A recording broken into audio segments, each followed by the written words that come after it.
Hello, it's 5th of February 2017, and this is episode 16 of Scavenger's Hoard, a Star Wars podcast. I'm Rachel. And I'm Kirsty. We're here to deliver a regular rundown of Star Wars news, analysis, and commentary, with a focus on the sequel trilogy and the future of the saga. So, Kirsty, how has your week in Star Wars been? It's been pretty good. Mm-hmm.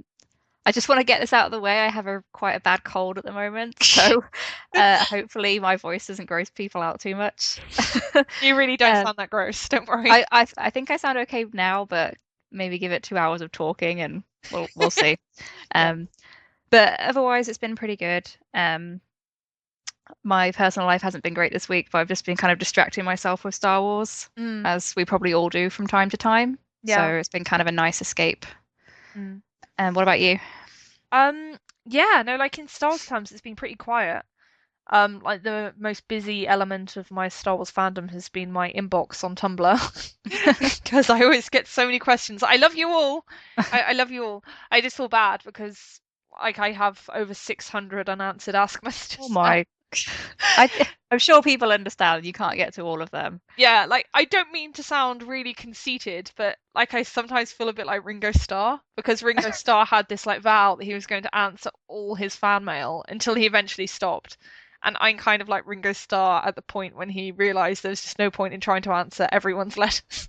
You must get a lot that kind of cover the same ground as well, right? Yeah, no, exactly. I never try to like ignore anyone's messages. Like if I think there's something really vital and worth answering there. Like, but if someone is asking something that I've answered loads of times before, or they're writing to tell me about something someone else has already told me about, I might not reply to that. Yeah, that's fair. Yeah, no, so I think you have to have limits sometimes. But yeah, sorry, I'm sure no one tuned in to listen to me talk about my Tumblr inbox. Yeah, so in the new Star Wars fandom landscape, we are now on Facebook, which is a step into the great unknowns. It's a new social media space. So yeah, you can basically find us by typing in Scavengers Hoard on Facebook. So if you want to, please feel free to give us a like on there and spread the word. It's pretty quiet at the moment, but it's something we're hoping to build up more like as we move along.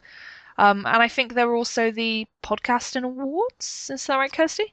Yeah, I think it's only the second year they're on, so it's still pretty new. But you can nominate podcasts now, and then there'll be a period where they assess things, and then they'll be able to vote for whoever were the 10 most popular in each category or whatever it turns out to be. So if people like Scavengers Hoard and want to nominate us for various podcast categories, that would be great. Probably include the link in the YouTube comments, right? Yeah, I think it's Star Wars Podcast Awards specifically, just to be clear. It's not general podcast awards. Oh, yes. Yeah. Yeah, Star Wars podcasts. So, yeah, it's a nice little niche. Yeah, but there are so many great podcasts out there. So, it would just be great to have some support from our listeners, but totally understand if there are other podcasts that you prefer to listen to. Don't be so humble. This is the time to assert ourselves, to sell ourselves to the. Well, it's been really nice listener base. because some listeners have got in touch and said they've nominated us for various categories already, which is really great to hear because you know we want to enrich people's fandom experience. Yeah. So yeah, it's nice to get that. Yeah, no, it's really awesome. So obviously a massive thank you to anyone who's voted for us. That's really, really cool, and we definitely appreciate it.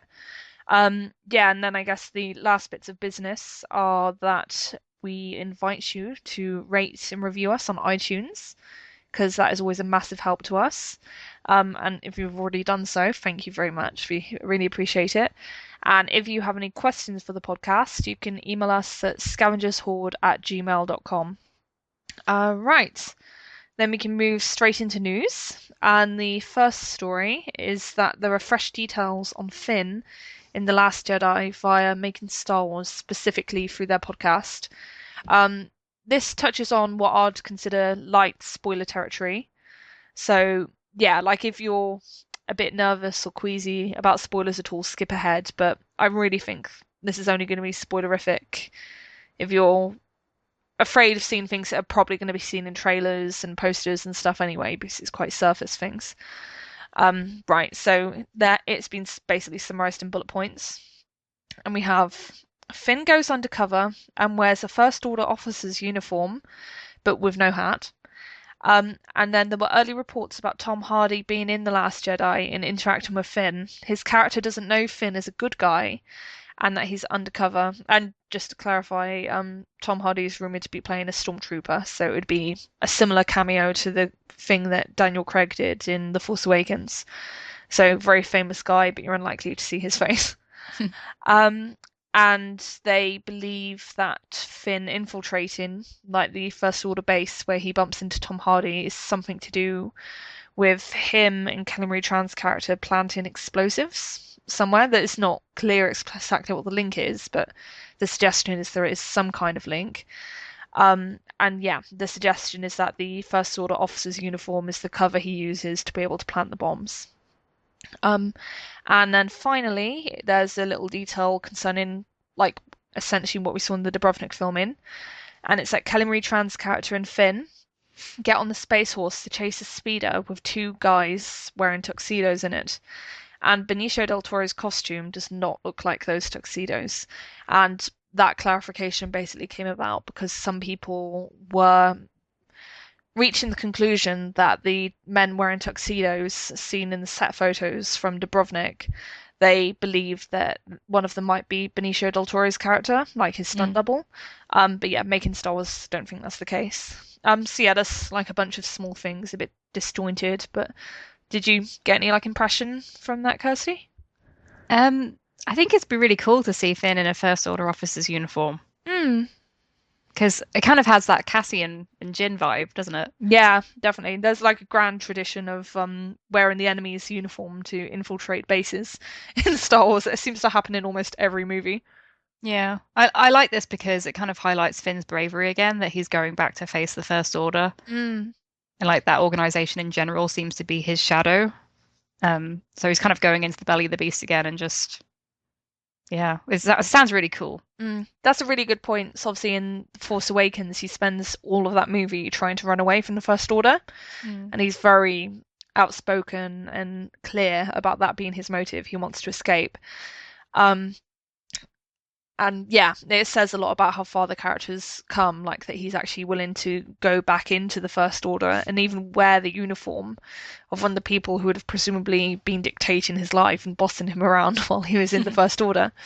So yeah, it's really interesting, and it's a nice role reversal for Finn as well. So going from being the commanded to the commander.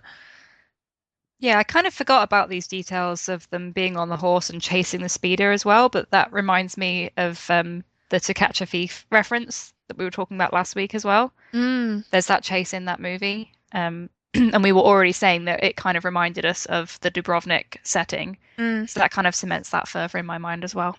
Is that when Grace Kelly is driving the car like a maniac? Yeah. When I get anxious watching her drive like that. Yeah.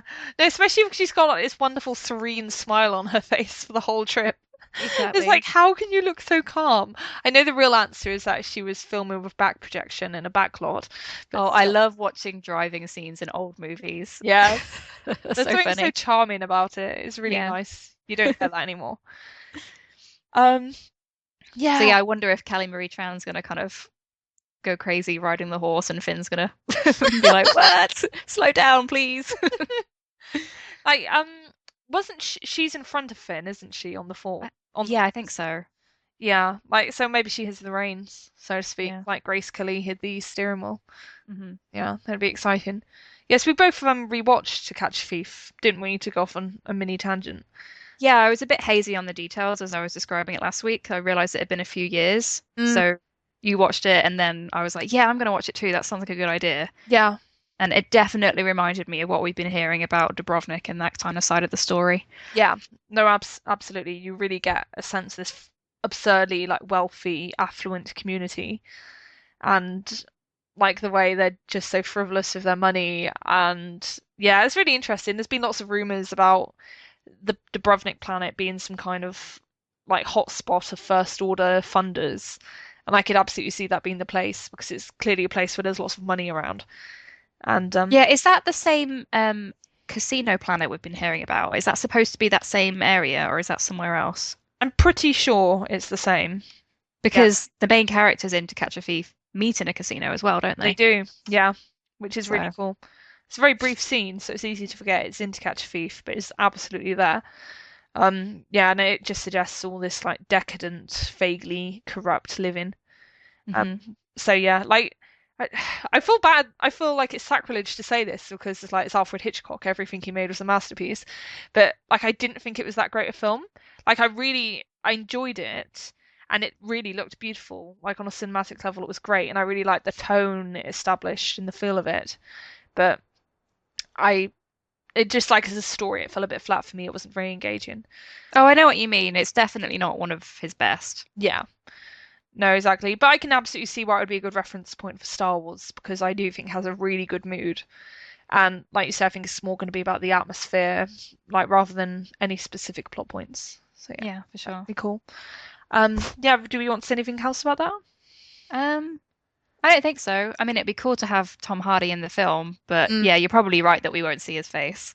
yeah, I reckon it's probably the kind of situation where Tom Hardy, as a little boy, he loved Star Wars.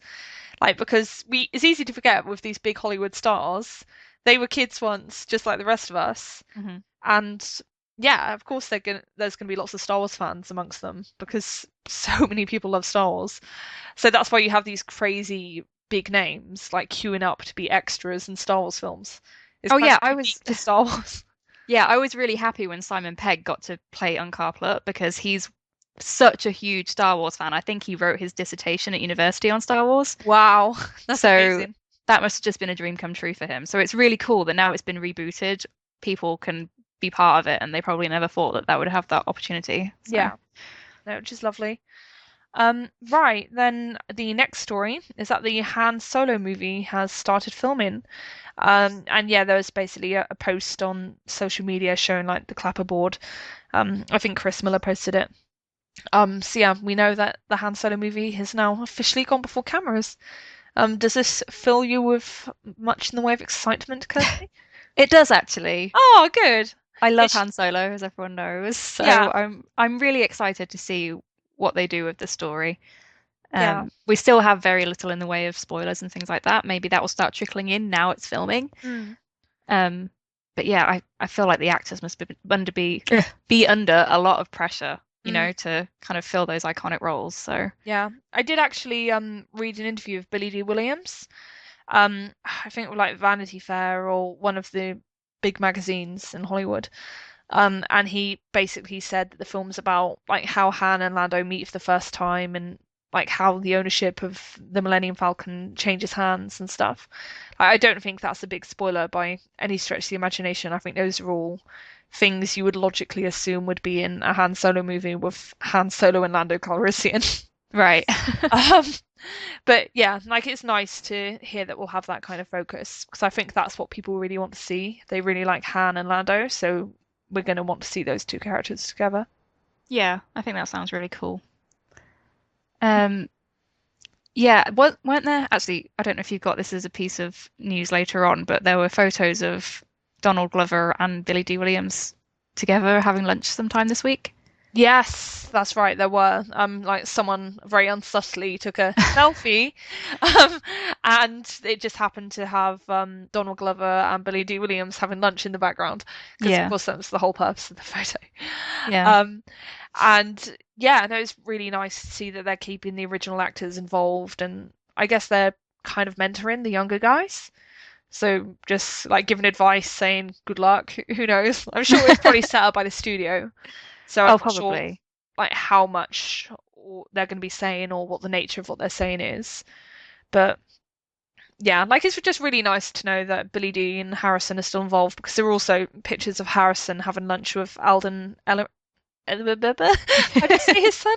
Sorry, Aaron Reich. Erin Reich. Yeah. Sorry. So I think lots of people are having trouble with that one. Yeah, pronunciation is like my Achilles heel. Basically, I pronounce things so poorly. I once said "soffle" instead of souffle and laughed out of the room. People thought it was hilarious, and I didn't think it was wrong until someone told me. That's amazing.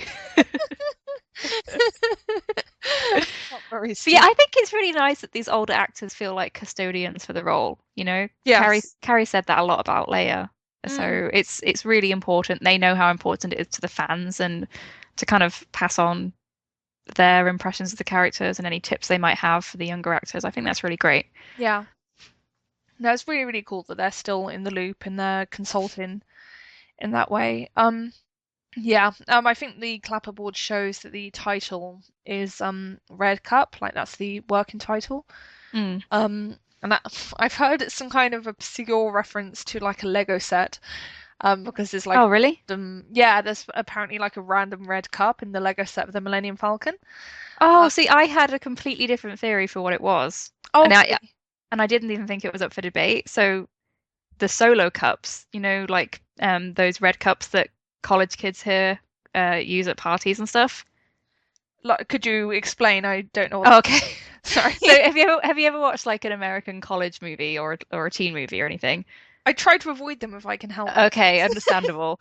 But it's Sorry. this thing, like this famous brand of like plastic cups. They're colored red mostly, and they're called solo cups. Okay. So I thought red cup referred to that, and it was just kind of they were using that as code to mean the solo movie. But Right. but I could be completely off the mark. That was just immediately where my mind went to. That sounds like a very logical conclusion. Like I I hadn't guess heard these other theories, so I guess the like I guess what you believe probably depends on how much you believe Phil Lord and Chris Miller love Lego, which I'm guessing is they love Lego a lot because they did the Lego movie. I haven't seen the Lego movie. Oh, it's So so good. And uh, literally yeah. just earlier today I went to see the Lego Batman movie. It's Oh, hilarious.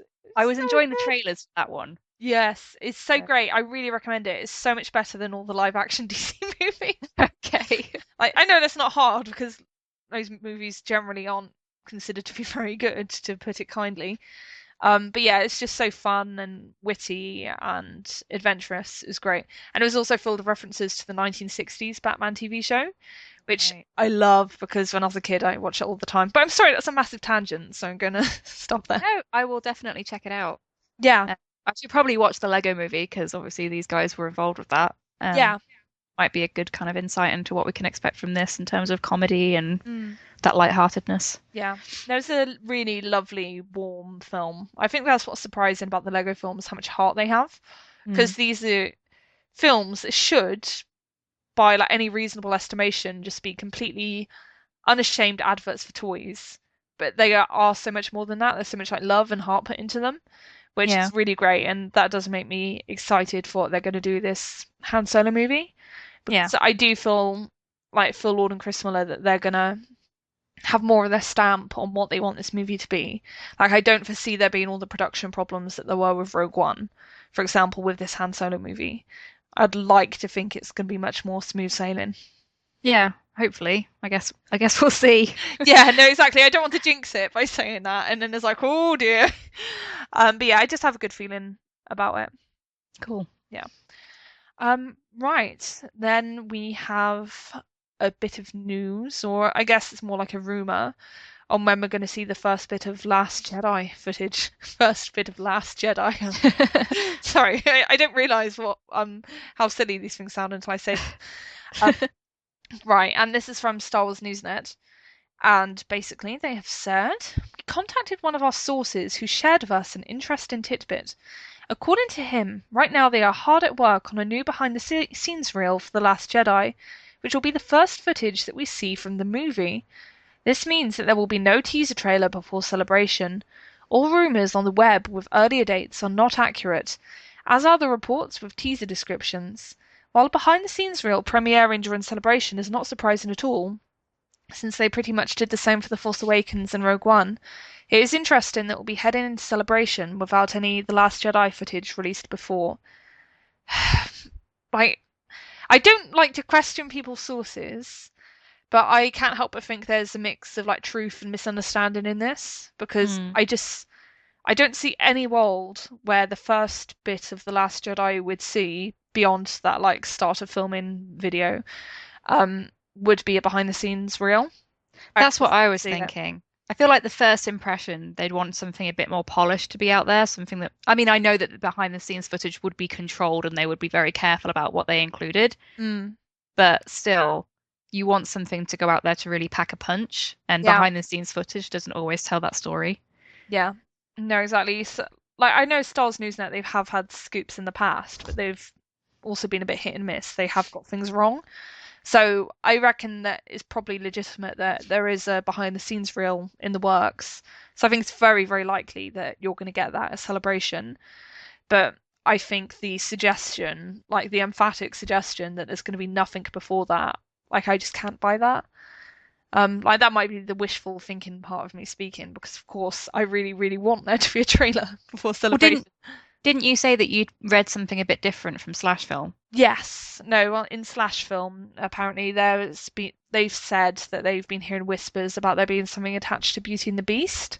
Mm. And there's also something else. So there's so many different things because everyone's grasping at straws because they all want trailer to happen soon.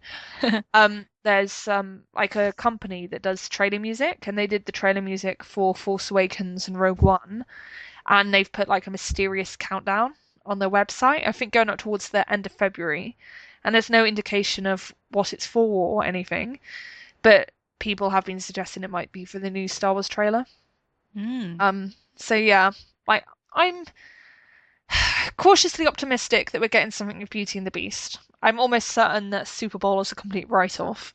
And we'll know for certain very shortly because Super Bowl's tonight. um, but yeah, I'm an optimist, so I like to think we're going to get something soon. How about Yeah, you, I Kirsty? think that combined with what we'd heard from that guy at Fandango Mm, about them already having been working on a trailer for quite some time, yes, that kind of indicates to me that we would get something a little bit before Celebration because otherwise they would have had a long time just to work on that one trailer. yes, So I definitely think there'll be something big and juicy at Celebration because they want to kind of reward the people who were there, but I would be surprised if there's absolutely nothing before then. yeah, same. Because, Rogue One didn't work that way. They had that exciting first trailer out before Celebration, which they then had the behind the scenes footage there, but you know, you want to kind of hit as many people as you can in Celebration, even though you have the most dedicated people there, and obviously everyone can check everything out on the internet afterwards. Mm, Having something in the theaters probably makes more sense. yeah, no, absolutely. And I just looked it up, and the trailer company is called Confidential Music. Oh, okay. um, and basically the countdown on their website goes to Thursday. Pardon, goes to Thursday, 23rd of February. Okay. So yeah, that's a potential date. That oh yeah, I'm just looking at the timeline. Sorry, I'm kind of discovering things as I talk. And the countdown says next release in 17 days, 23 hours, 46 minutes, and 0 seconds. Oh. So yeah, please God be Star Wars, please. Isn't Beauty and the Beast isn't out until like March 17th, is it? Um, Let me check that. Like, I'm pretty sure the trailer would come out prior to like the theatrical film it were to be released with. Oh, Um, okay. And then they would just show it at the yeah, screenings, you mean? Okay. exactly. So they'd just show it with that film. So that would be the Okay. first film that the Last Jedi trailer would be attached to. Right. Which I think would make sense. Yeah, it seems like Beauty and the Beast is coming out middle of March. Hmm. Yeah, so it could potentially work. So please. Yeah, we're just like so blatant in that we want this to be true. Yeah, So if we say, maybe it'll happen. it goes back to that thing I was saying about how, like, if you wish hard enough, you can make things real. Right. Then to move on, the final news story is that the first Empire's the first Empire's End extract has been released. I'm so sorry. Something about the triple E. It's just completely getting me. I've been getting tongue-tied a lot today as well, It's so like, no worries. oh, the rabbit. Okay, right, I'm gonna calm down. So this extract, it's basically, it seems to be like one of the interludes because Aftermath, it has the main story, and then there's like these little cutaways, which like often tend to be like what people like really zone in on because they're like, "Ooh, original trilogy characters." Um, so they tend to be the more juicy bits. But yeah, this interlude is like about Lando, and it's interesting because it's clearly a special time in the Solo family's trajectory. And I will read part of the extract, which came from IO9, right? And it goes. As they walk, Lobot looks over at him as a new communication flashes across his wrist. "I'm told to remind you that the princess will soon give birth, and you have not yet procured for them the standard natal gift." "What? That's impossible. I swear they just got married. Didn't I just give them a nuptial gift?" "It has been the proper biological time. You just do not realize how much time has passed. We have been busy." Lobot's a barrel of laughs, isn't he? Not that I'd expect him to be like, you scoundrel. Yeah. So have they, I guess. Also, you never got them a nuptial gift. He sighs. Okay. Buying gifts for a kid. Can we get him a cute little cape and a mustache so he looks like old Uncle Lando? Lobot doesn't respond, offering only a humorless stare. Fine, I'll think about it. His mind drifts briefly to Han and Leia. Han, one of his oldest and greatest friends. And sure, one of his greatest rivals too. He misses that old reprobate. Crazy times they had. Good times, even when they were bad. And now, Han is with Leia. Hoo boy. Those two are a pair of rocket boosters firing full bore. Lando just hopes those two engines are both firing in the same direction. Because if they're ever pointed at each other, they'll burn each other up. Dun dun dun! Yeah. So, yeah, it's quite interesting, I'd say. How did that strike you? Oh, I loved it. Mm. This is my kind of fan service. Because I've been a big fan of the Uncle Lando headcanon for a while. Like the idea of him teaching little Ben how to play cards and gamble and just kind of getting him into mischief. You're gonna want like the Star Wars equivalent of Muppet Babies, whereas all of the sequel trilogy characters as babies. Yeah, And they're absolutely. just doing a bunch of cute shit. Yeah, there's lots of cute fan art out there Yes, with Uncle Lando and Uncle Chewie. So yes. No, it's really sweet. It's like very ripe territory for fan exploration. yeah, but now it's canon. He's talking Yes. about buying him a little cape and a mustache. How cute is that? Someone needs to draw it. That Yeah, was my first definitely. thought on reading that. It's like, draw it, please. Well, It's probably already out there somewhere. We've got yeah. to look at Tumblr. I was like, we've already drawn like every possible permutation of like Baby Ben and stuff. So now draw him in like Lando Calrissian cosplay. It would be amazing. Yeah, it's perfect. And I'm really excited for this book generally. Mhm. Not just for the original trilogy characters. I'm really excited to see what happens with Ray Sloane and Gallius Rex as well. So Yeah, it's like I feel naughty. I still haven't read the first two, but like I know the key points, and yeah, the stuff of Gallius Rex, the stuff of Gallius Rax is very interesting to me. And in particular, I really want to find out what the hell the Emperor was doing there. yeah, I'm hoping that all of that is kind of wrapped up in this book trilogy, but I'm also wondering if they're still going to kind of save stuff and if it has implications for the sequel trilogy. Mm. So it will probably just raise more questions because that's how things go now. Now the canon is just never ending. Yeah, I kind of had the impression that it will be scene set in for the sequel trilogy. So I seem to remember that being how Aftermath was first marketed. Like this is like the preparation for the sequel trilogy. It's like laying the groundwork for the events of those films. I Yeah. know a lot of people felt that the first Aftermath book didn't really accomplish that, and I think that's probably where all this stuff about Jakku and the Emperor's plan for it, that's going to come in that way. Um, so yeah, like I don't see it being explicitly referenced in the films, but I absolutely think it's going to be important scene setting. So yeah, I'm really curious to see what comes out. So I'm going to be scouting my local Waterstones for any copies that are put out early on the shelves because people seem very lax with books in my experience. Oh, really? They put them out before they should? Yeah, I think I got Bloodline like a week early Oh, just wow. because I didn't. Waterstones had not a care in the world for release dates, Oh, which worked well interesting. for me. Okay. Yeah, I might have to take a trip to Barnes and Noble and see if they've put it out a bit early. Exactly. Keep praying, keep the dream alive. It was like when the someone got the 3D Blu-ray of Force Awakens early, Oh, and then yeah. they wrote up that massive transcript of what was said in the commentary, Yeah, that and was it awesome. like blew the internet open because people were like, "What?" And no one else had it because she was just lucky enough to get an early copy. Yeah, that was cool. It was very cool. Pardon. So, what do you think about this bit where he's talking about Han and Leia's relationship? I find that really interesting because It's ominous. Yeah, like it's a bit of a sore subject, I know, because people really love Han and Leia and that relationship. And I know in the past when people have suggested it wasn't all sunshine and roses with them, some people have got like quite upset because they really want that relationship to be like happy and secure, which I completely get because they're beloved characters.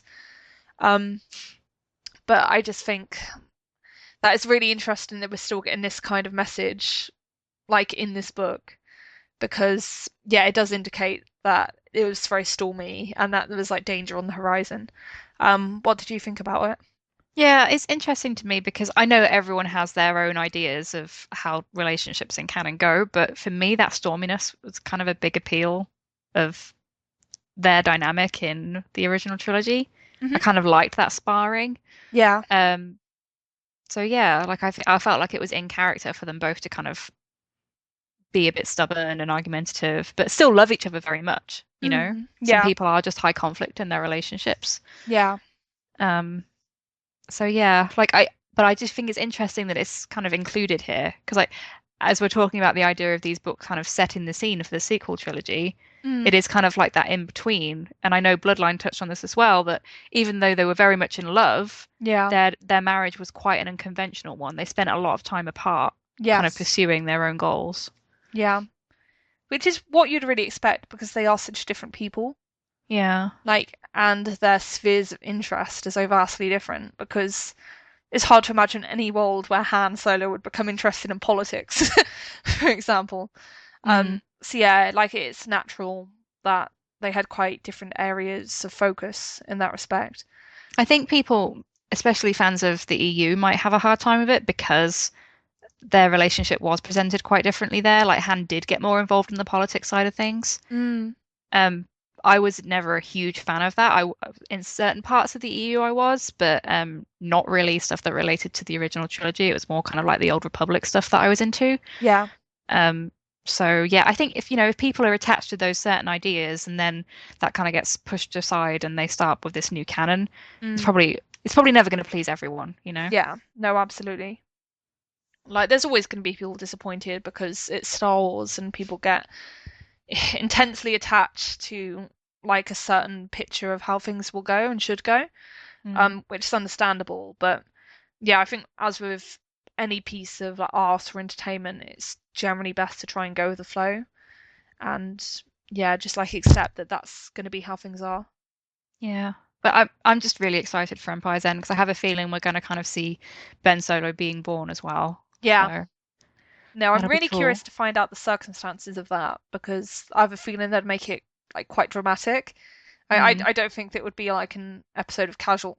No, actually, casual in a Casualty, everything's dramatic. I don't know, like a soap opera where it's like, oh, everything went very smoothly, Mrs. Solo. Here's your lovely baby boy. I hope you take it easy.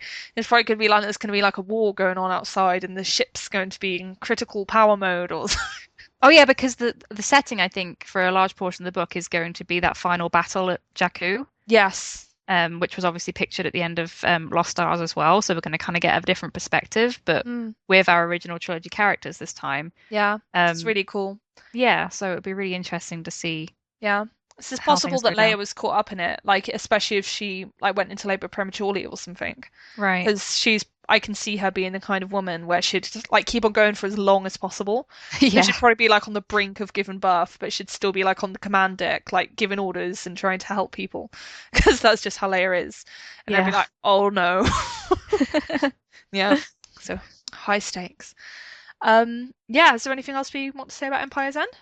I don't think so. I mean, we'll talk about it more when the book comes out and we have more than this one extract. Yeah, exactly. There will be definitely lots to talk about when it comes out, so that'll be Yeah. exciting. Right, then the spotlight this time is going to be on Leia, played by the immaculate and amazing Carrie Fisher. And yeah, we're just going to do pretty much what we did with like Luke, in the sense that we'll run through like Leia's role in each of the films, and just like discuss the character and the evolution she undergoes. But we're also gonna like add a bit of extra punch by going into like the cultural impact of Leia as well. So I think it feels right to have that discussion right now, like in light of the political scenarios that we're experiencing at the moment, because you see Leia's face coming up again and again, and it's been really cool to see her become like this big cultural touchstone. Hmm. So yeah, but to go right back to the beginning, obviously we first meet Leia in A New Hope, what was originally Star Wars, of course. And yeah, like I think it's easy to forget that Leia is the first main character we actually see in Star Yeah. Wars. So like in many ways, like it's her story of A New Hope. Like she is the one who takes control of the action. Like she's the one who bosses like Luke and Han around and tells them where they need to go and what they need to do. And it's just so great and so subversive because especially back in 1977 when you see a character called Princess, you don't have like high hopes for that character's like independence or self-determination. But Leia was brilliant because she blew open all those expectations about what a princess should be like, and she just asserted herself as this really strong and powerful woman who wasn't afraid or ashamed to take command of the situation she found herself in, which is really, really empowering. Yeah, so what are your feelings about Leia in A New Hope, Kirsty? I think right from the beginning, she just makes this amazing impression. Mm, Like, I can't even put into words how important she is really in that role. Like, yeah. it's just incredible. Mhm. It's just like a great role model for girls. And I don't say that in like Leia is this perfect person who everyone should aspire to be in terms of like being ladylike or anything like that. It's kind of the opposite, that she has these complexities to her, that she can be both feminine and really tough. Yes. She can take charge, but Hmm. she's not like sexless or Yeah. genderless. Like she is a woman, and that's something that I really appreciate because Mm. it seems like these days it's almost like this weird backhanded compliment for a lot of female characters as they're being developed, that people like to emphasize the fact that they're not running around in dresses and Yes. wearing lip gloss, and Leia was. And I Yeah. know that for some people that would be like a sign of the times, that that could be seen as regressive, that she was always perfectly made up. But Mm. I love that about Leia Yeah. because I feel like that shows that you can be feminine and care about your appearance, but also kick ass.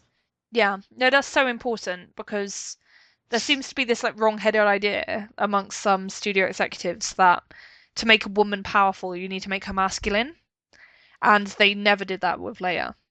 And I really appreciated that. She was like a strong woman, but it's like her strength came from like her femininity. It wasn't like despite her femininity. That was like a source of her power. And yeah, I really enjoyed and appreciated that. And like I know when I was a little girl and I was like playing Star Wars, I wanted to be Leia. Like the Star Wars figures in my dad's box of hundreds and hundreds of Star Wars figures I played with when I was a child. I was never happy unless I could play with the Leia figures because like Leia was like kick-ass and I saw myself in Leia because I'm a girl, she was a girl. Like Hmm. and that mattered to me. It mattered to me to like see a woman on screen and especially a woman like who I could aspire to be, who would want to be like her. And Right. yeah, it was just so cool. And what another thing that I really appreciate is that in A New Hope, at least I know Return the Jedi is a bit, and we'll get to that later. Um, but it's never really drawn attention to the fact that she's a woman and therefore kind of a lesser being in the eyes Mm, of the other characters. yeah. Um, yeah, like I said, obviously the Jabba thing changes that a little, but Mm, I really appreciate that it never comes up as this like, oh well, we're not going to listen to your advice because you're the woman, you don't know what you're yeah. talking about. It's almost that it's like she's the one who knows what she's doing and she has to kind of take charge with Han and Luke. Yeah. No, it's so like powerful to have that there. And yeah, Leia's just wonderful. Like, and yeah, I think it's a real credit to George Lucas that he like created this character in the context he was writing in. Obviously, there was like the feminist movement, like the feminist movement in the 70s was like very powerful, and it was making real gains for like women's rights and the equal pay and all that kind of thing. So I absolutely think the character of Leia was influenced by all that. But if you look at other films from that time period, you can see that they were being very slow to catch up in many Right. ways. So, and especially in that genre, because sci-fi has obviously always been like boys' own and very much like about masculine fantasies about what these fantastical landscapes should look like. While obviously Star Wars is in many ways a masculine fantasy, it's really cool that it doesn't like objectify the main female character, like for the sake of like having her as the eye candy or having her as the sex object. She's just a really cool character who helps to push the plot along and determines the events that go down the galaxy as well as her own fate. It's really Yeah.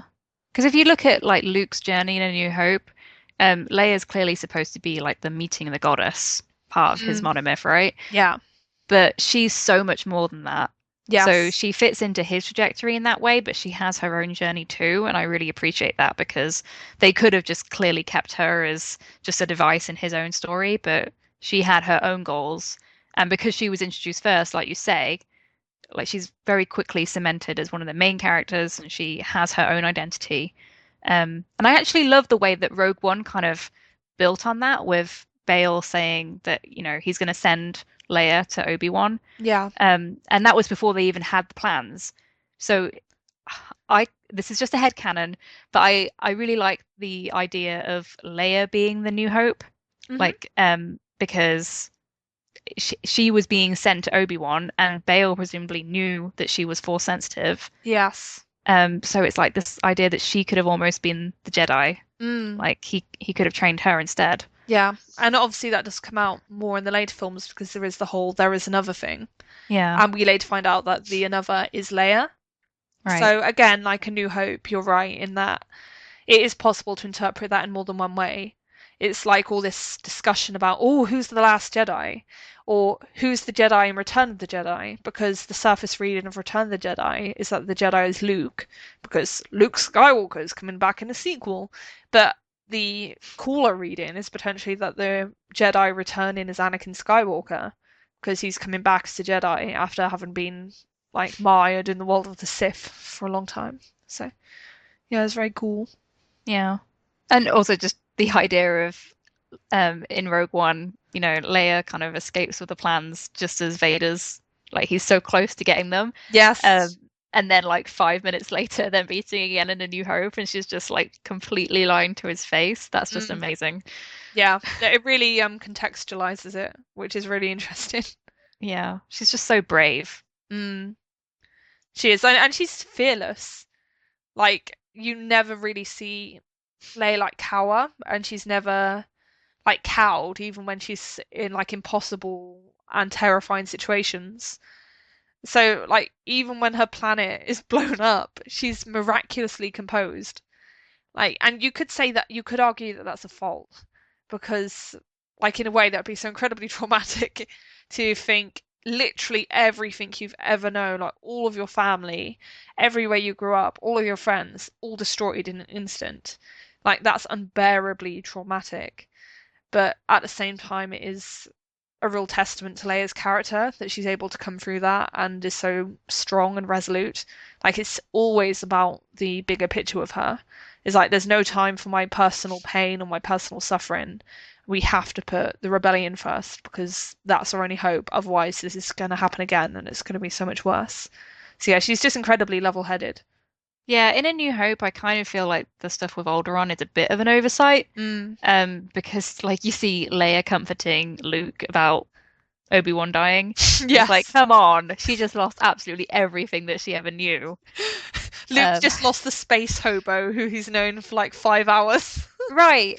It's just kind of funny, but yeah, they then incorporated that into Leia's character, right? Like that's kind of stuck with her the whole way through her journey that she never gives up, even when such awful things happen. Yeah. She always has an eye on the goal, and Mm.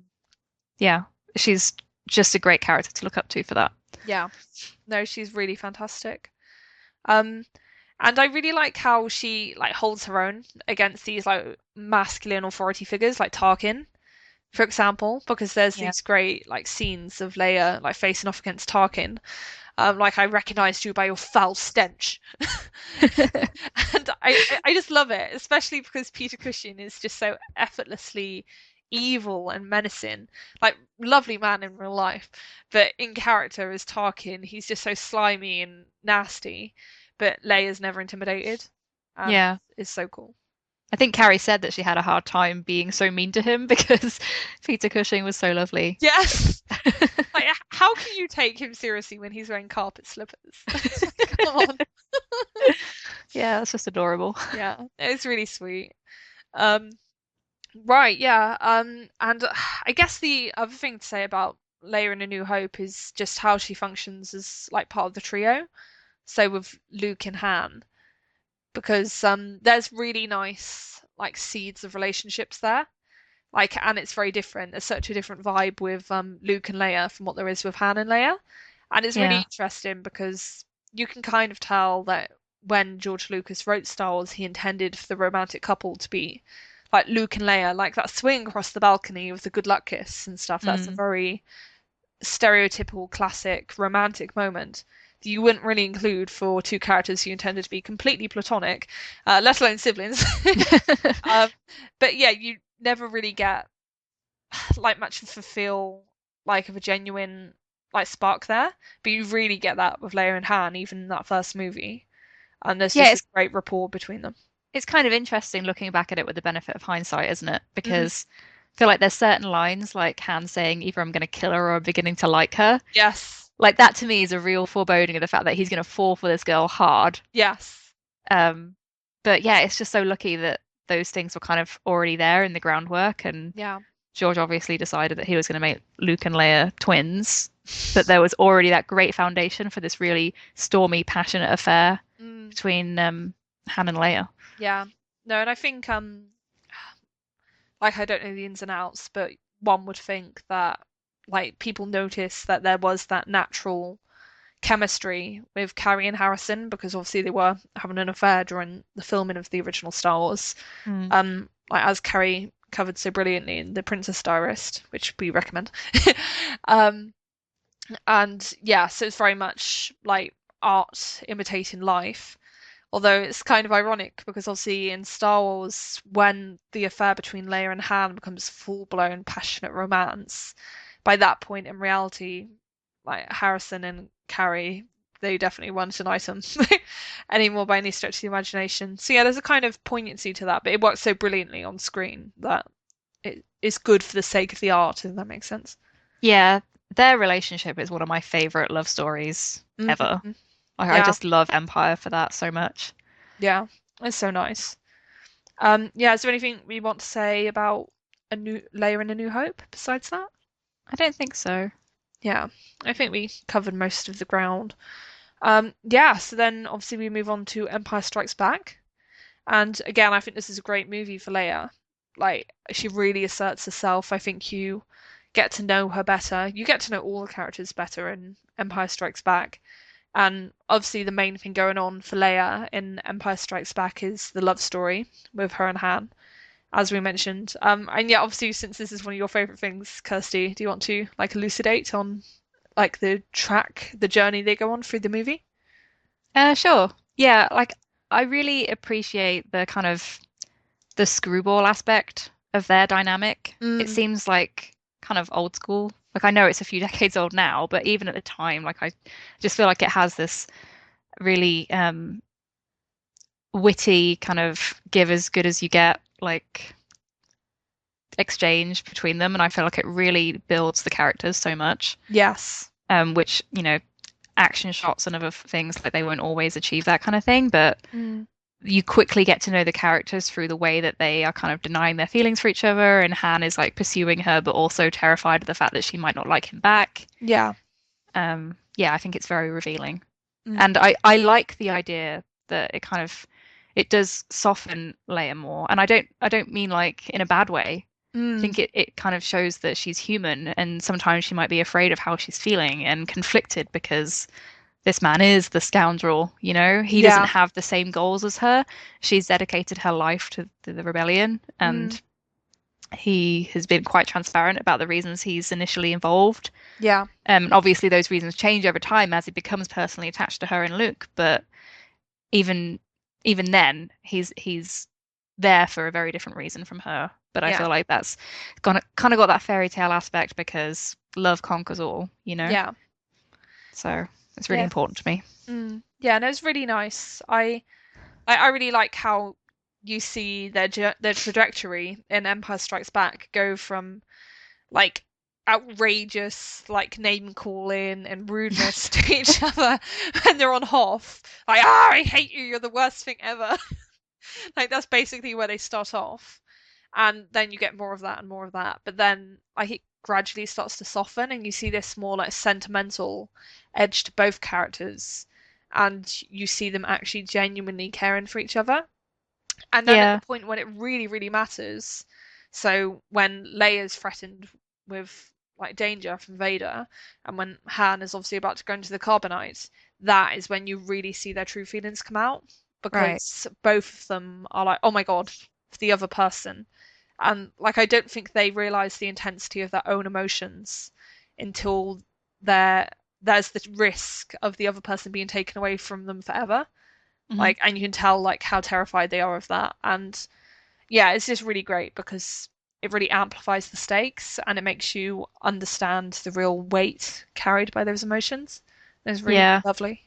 I love that from the beginning of the film, like the audience can already tell how much they've come to care about each other. Like their hand's about to leave and they keep like glancing at each other like, "Oh, do you even care?" You Mm, know? yeah, But then over time it just kind of overwhelms them both and they can't hide it anymore. And yeah, then it really does like come down to this moment where it's like there's nothing left for them to lose. Like just say how you feel, you know? yeah. And I feel like I Love You, I Know is pretty powerful Mm, because it's like this idea that Han just is so selfless in that moment that he just wants her to be okay. yeah, He doesn't know if he's going to live or die, but that's not really what matters to him anymore. He just wants her to be safe. yeah. No, I really love it when like he's talking to Chewie and saying you've got to look after the princess. Yeah. Like that always gets me every time. It's like he's basically giving his like dog to Leia. Oh, He's telling his dog to guard Leia. Yeah. No, it's so adorable. And yeah, like I think it's a real credit to Lawrence Kasdan's direction that so much of the development of the relationship is just done through like body language. Like hmm. you're saying, just these little looks that they shoot each other is really good, and it tests their acting in a way like I don't think A New Hope was able to, because A New Hope is much more like pulpy and it's just more like a straightforward like hero's journey tale. Like whereas Empire Strikes Back, that's where the real like character and depth come through. Yeah. In the second act, it's like you can then isolate the characters into the dynamics that you know are going to develop them that much Yes. more. So yeah, the trope of Han and Leia kind of getting isolated by themselves, it's yeah, it just works so well. Mm, yeah, no, so well done. Um, what do you make of that big old snog between Leia and Luke early on and Hoth?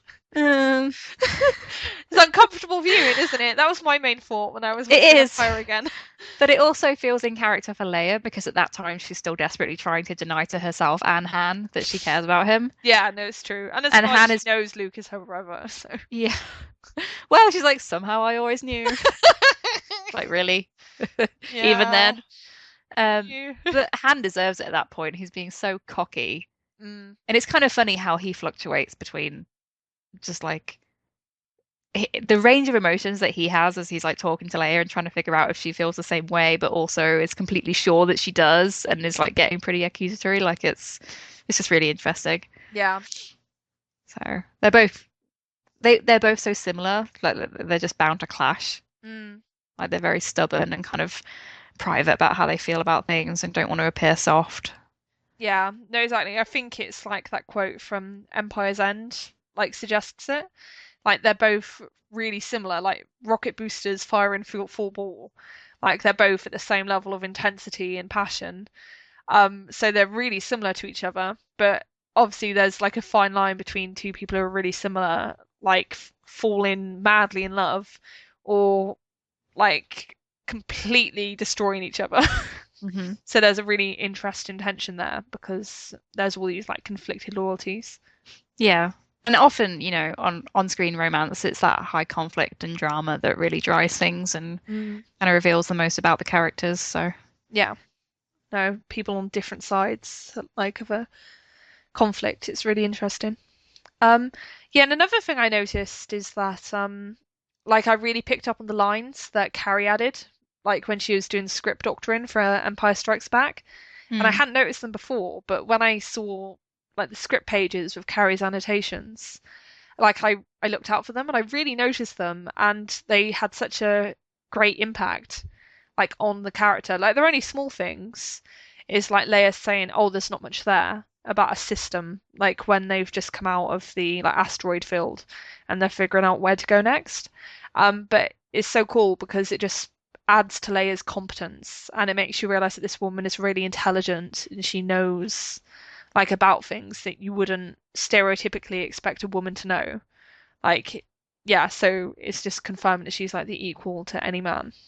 Yeah, it seems like Carrie always vouched for characters, female characters being super smart and being able to more than carry their own Yeah. in yeah, when sparring with male characters on screen. So it's really cool. Yeah, that's very much welcome. Yeah, so anything else to say about Empire? No, I don't think so. Apart from, well, if we're going to go into Jedi, Mm, the ending really kind of sets up the idea that Leia is going to go and rescue Han, which is super cool. Like, yes, it does. I really like that subversion. Yeah. Like I really like how at the very end when Leia and Luke are together, like on the space station, you can really tell that Leia's very like anxious about Han. That she's like, oh no, I really need to get him back. Like, but there's still that like strength and resolve there with her, Hmm. Yeah. which I really enjoy and appreciate. Um, and yeah, and it's interesting how inadvertently clever George Lucas was, like it's setting things up for the sequel because that moment where Leia senses Luke calling out for her, like through the Force, like that was great groundwork for them being revealed as siblings. Like obviously that's still a really clunky reveal, regardless of any of the other setup, but like that's a good thing that you can retrofit into saying, "Oh, I knew all along," kind of thing. Right. Yeah, I feel like a lot of things ended up working out. Like, obviously, it did not work perfectly, Yeah. but there's just a lot in the earlier films that can kind of be used as evidence that they had this connection. Mm, So, yeah. yeah. No, it's really cool. Right, and then we move on to Return of the Jedi, which is obviously the last of the original trilogy films. And yeah, like as a kid, I always really liked how Leia first like appears. I really liked like that she was this weird, freaky alien person with a strange voice. But then she pulls off the helmet, and it's like, oh my God, it's Leia. I really appreciated that. So yeah, I really liked her Bosch disguise. Um, and yeah, then obviously things take a different tack when she's captured by Jabba and he puts her in a slave garb. Yeah, it's Something a like pretty that. stark contrast, isn't it? Because she It goes is, from yeah. this completely anonymous, fully clothed, hidden identity Yeah. to then being just like completely exposed, not on her own terms, Mm, humiliated. yeah. Like, I know Carrie was quite outspoken about her dislike of that costume and what it meant in terms Mm, of cultural impact in Star Wars.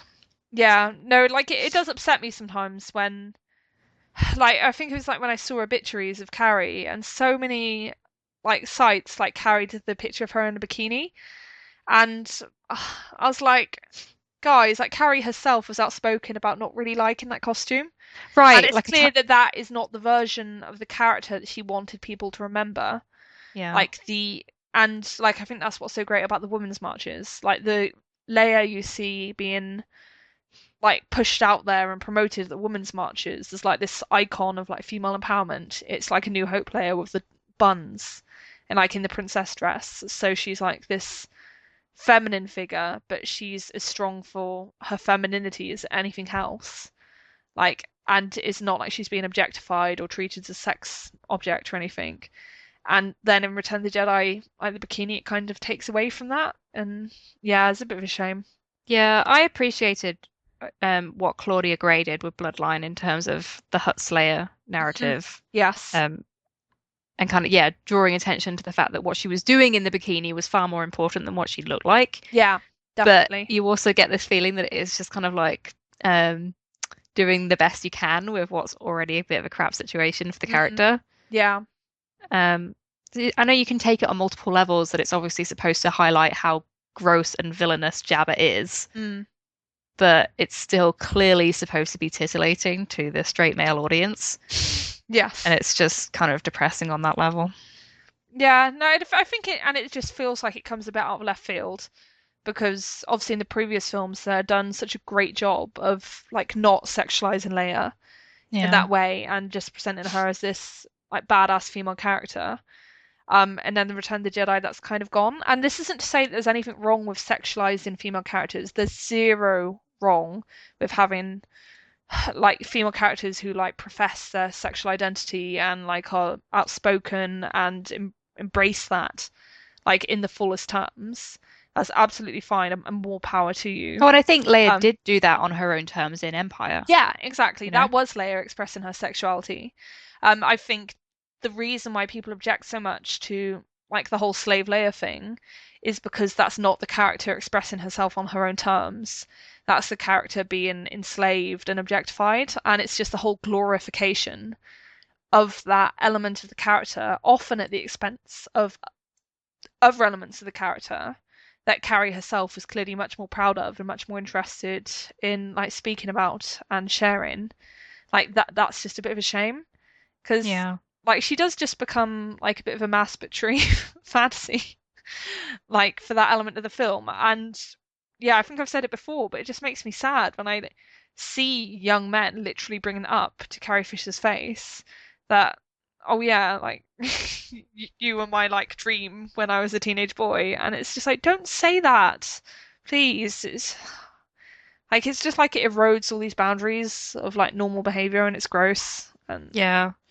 Honestly, I think some guys don't even think about it and think that they're probably paying her a compliment. yeah, But it's like you can say that you think she was wonderful and beautiful in the role. You don't have to say that it was that part. yeah, Other than the fact that she was almost naked. Like, that's the thing, right? In the earlier films, Leia was a beautiful, feminine woman. mm, It wasn't like she only became an object of desire once she was wearing the bikini. yes. So it's just a shame that they felt they had to go that far. Mm. Yeah, like you say, it's cool what she does. Like it's cool how she fights back. I love that she kills Jabba. Like that's such a satisfying scene because obviously you're upset on Leia's behalf that she's been subjected to that and objectified to such an extreme. Um, and yeah, that makes it more powerful. Like when you actually see her getting her own back. Um, but yeah, it still doesn't make the decision completely okay with me as far as I'm concerned. I know other people feel differently, but yeah, Yeah, it's very complicated because I know a lot of feminist fans have kind of reclaimed Slave Leia, mm, and there's a lot of cosplay. I see men dressing up as Slave Leia, which is kind of awesome. yes, So, it's complex and contradictory and throws up all sorts of questions about agency and yeah, yeah. no, exactly. But yeah, like about the other elements of Leia and Return of the Jedi. Like I still really like her in it. She's still a great character, but I do feel like it's almost like she's a bit declawed in Return of the Jedi compared to what she's like in the earlier two films. Yeah, I feel that way about Han as well. Yeah, both It's of them. like, yeah, and I understand that this is kind of almost an inevitable byproduct of Luke and Vader kind of taking center stage because obviously Vader's redemption is a huge part of Return of the Jedi. Um, but it's just kind of a shame because they were my favorite part of Empire. Mm, And I know that like it's this idea that oh well, once they got together, their story was over, but it didn't have to be. yeah, It could have had more bite, I thought. yeah. Like you very much get the impression that like George Lucas just ran out of ideas for what he wanted to do with those characters. So they're there more out of a sense of like obligation. Like, oh, Han and Leia are main characters, we have to do stuff with them, rather than oh yeah, let's tell a really cool story about Han and Leia because they're clearly very much secondary, especially past the first act. Like, because Leia and Han are both prominent in the first act because obviously the first act is all about Han's rescue. Mm. But yeah, just past that, they're kind of accessories and they're used for exposition and what I'd almost call filler scenes. Because like no one remembers really the scenes of like Han Solo planting bombs like on Endor towards the end of Return of the Jedi because everyone is gripped and focused on all those amazing scenes with Luke, Vader, and the Emperor in the Mm. throne room. You're not really thinking about what's going on down on the planet. Like, well, you might if you really love the Ewoks and you're super into your Ewok action, which I can sympathize with. I really like my Ewoks, but it's just fundamentally a less interesting part of that film. Yeah, it's hard because all of that stuff is pretty essential to the overarching idea of them defeating the Empire. Yeah, But it doesn't have that same personal draw yeah, as Vader and Luke. Like that's the real emotional heart of that story. yes, So yeah. No, it's a bit lacking in that way. But still, like I still really enjoy all the Endor stuff. It just feels less necessary. yeah, because the idea of like Leia being the other, they could have almost had her starting to learn how to use the Force and things like that. Yeah, that could have played more of a role. I guess that would have just required too much effort. I know people got really excited about the idea of Leia being more of a Force user in the sequel trilogy, and I'm still holding out hope that there's going to be some of that. Yes. Because it's hard knowing that there's this female character. I know we have Rey now, but Mm, still, like just having one doesn't mean that. If they went through the effort of like explaining that Leia was Force sensitive and potentially has just as much power as Luke, but just wasn't trained in that way. yes. Um, yeah, it's kind of like, come on, can we see her do at least something? But rather than just like sensing him and going to rescue him, 'cause Yeah. that's still really about Luke. Yeah. No, definitely. And yeah, like with Leia, she becomes like really mellow. Like after she like goes along with Wicked. Like in the Ewok village, she literally gets this absurdly long hair, which I loved, by the way. When I was a little girl, I was obsessed with that hair. And this long dress, and I think she's barefoot. And she looks awesome. It's really cool, and it's, in my opinion, much preferable to the whole slave Leia look. But yeah, it's just not very Leia, I guess, because I'm so used to seeing her as like this figure of action and this person who's in control. Whereas in the Ewok village, she just kind of seems to be hanging around, not doing much in particular. Yeah, I always thought with the Ewok stuff, it's kind of supposed to be like this comment on like environmental awareness and I don't know, this could be completely off base, Yeah. but I feel like there's this real like connection to nature and wildlife. Yeah, sure.